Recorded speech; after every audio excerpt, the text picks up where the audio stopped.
Have you ever heard of a ghost story so real it was documented in court? Let's talk about the Bell, which arguably America's most famous and terrifying haunting. This isn't just a campfire tale. It is a story backed by eyewitness accounts and historical records that has puzzled experts for over 200 years. Our story begins in 1817 in a quiet farming community in Adams, Tennessee. The Bell family, led by patriarch John Bell, started experiencing strange phenomena. It began with odd noises knocking on the walls, sounds of chains being dragged, and a voice that sounded like a feeble old woman whispering. At first, they dismissed it, thinking it was just their imagination or a prank. But soon, the activity escalated into something they couldn't ignore. The invisible entity grew bolder. It started physically tormenting the family. They reported being slapped, pinched, and having their hair pulled by an unseen force. The youngest daughter, Betsy Bell, seemed to be the primary target of the entity's rage. She would suffer from violent seizures, and her family would watch in horror as she was tormented by something they could unsee or fight. Word of the haunting spread like wildfire. People from all over traveled to the Bell farm, hoping to witness the paranormal activity for themselves. One of the most famous visitors was none other than future President Andrew Jackson. According to legend, Jackson and his men came to investigate, but their wagon mysteriously got stuck, and they were plagued by the witch's voice until they fled in terror. Jackson reportedly said, "I'd rather fight the entire British Army than deal with the Bell Witch." The entity eventually identified itself as Kate, the spirit of a woman named Kate Batts, a disgruntled former neighbor of John Bell, who believed he had cheated her in a land deal.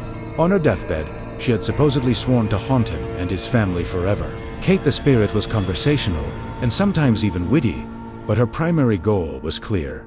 She wanted John Bell dead. For years, John Bell's health mysteriously declined. He suffered from facial paralysis and had difficulty swallowing. The spirit tormented him relentlessly, promising his demise. In December 1820, John Bell fell into a coma and died.